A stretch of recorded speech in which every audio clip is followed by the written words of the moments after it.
Ito ang rason kung bakit 2 days before, dapat nandito na sa akin ang mga regalo.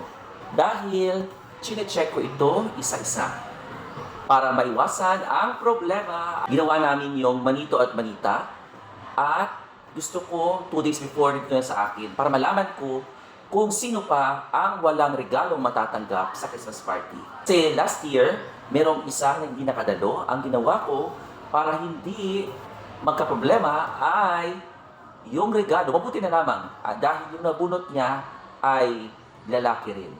So, yung regalo niya, supposed to be napupunta sa kanya, ay binigay ko na lang sa kanyang manito rin. So, kita mo, kung hindi ko pa yun na malaking problema. At syempre, chinecheck ko na ang kanilang regalo dahil magkakaroon kami ng small gift exchange na 10 pesos minimum ang bawat isa. So ito, hindi ito pasok dahil 7 pesos and 50 cents lang ito. So mag-check muna tayo ng iba pang regalo. Titignan natin ito. Okay, pretzel. Pasok. Pasok sa minimum purchase. Oops. So dapat naka-close.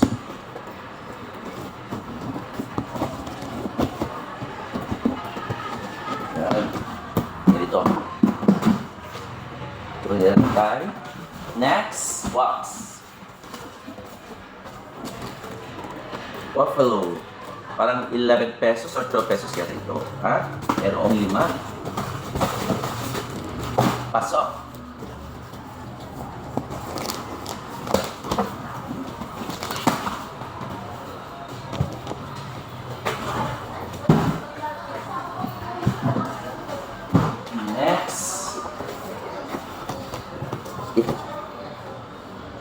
Okay. Ay, nakalimutan ko pala.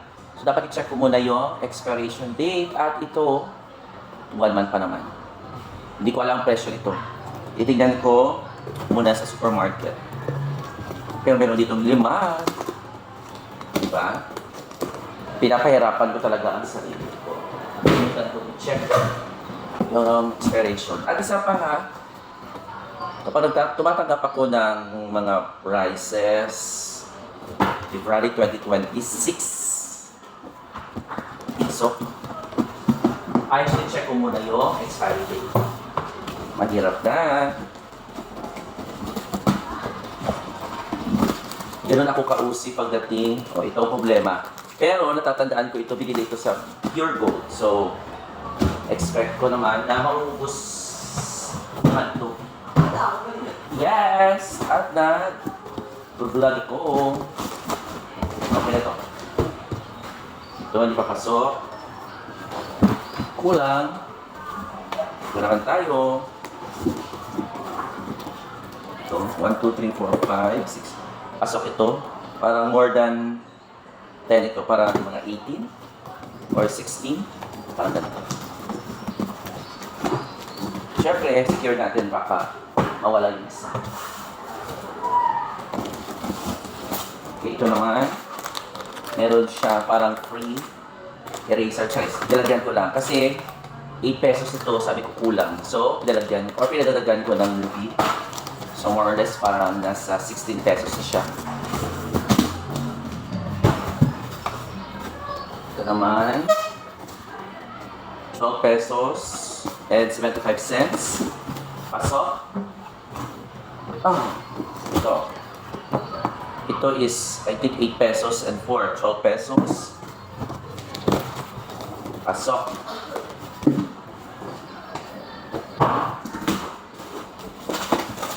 Marshmallows. Na ganito parang, I think, nasa 11 pesos. Pasok na. Check ko talaga dahil mahirap na. Ito naman. Marami na 4, 6, and 4. 14. Pasok.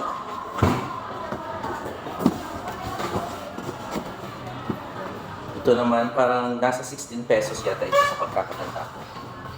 16 pesos. Pero, parang same sila ng quality ng mabili ko towel rin. At 12 pesos and 75 cents. At makapal pa yun. Next, bubbles na tig 15 pesos.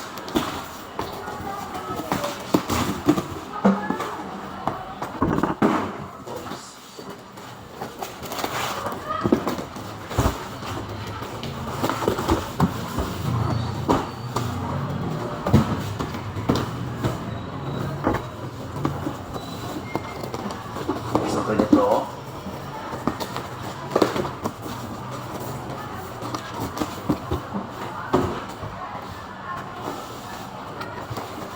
Itong last two na ito ang pinaka-unique. At na-check ko na rin, pasok ko rin sa budget. Itong dalawang ito ang pinaka-unique sa lahat. Dahil talagang mag-uunahan talaga kayo. Dahil assorted items. Meron ditong clay, towel, school supply, paper, and crayon. So kung sino mauna, yun ang kanyang makukuha. Kaya, alam na. At ito pa, yung small gift exchange. O ito, oranges, tig-dalawa. Sana hindi masira bukas.